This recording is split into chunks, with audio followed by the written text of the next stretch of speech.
quelles sont les régions où il est le plus facile de décrocher un premier emploi? La mission France Stratégie publie son palmarès. Ouais, d'ici 2030, qualité des transports, des équipements, qualité de vie aussi, les raisons d'attirer les talents sont multiples, mais encore faut-il trouver un emploi.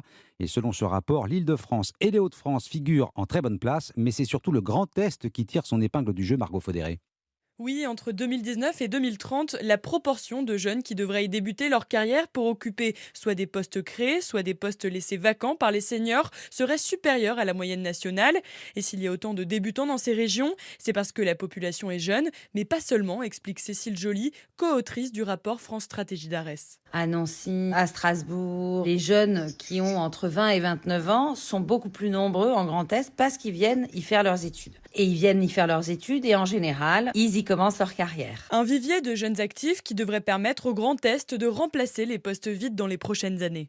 On va avoir énormément de départs en fin de carrière, ce qui va faire beaucoup de besoins de recrutement qui vont être occupés par des débutants relativement nombreux en Grand Est. On aura moins d'aggravation des difficultés de recrutement dans cette région que dans d'autres, comme la Nouvelle-Aquitaine. D'autant plus qu'avec une activité économique moins dynamique dans le Grand Est que dans d'autres régions, l'emploi n'augmentera pas beaucoup non plus. À Margot Faudéré du service économie d'Europe.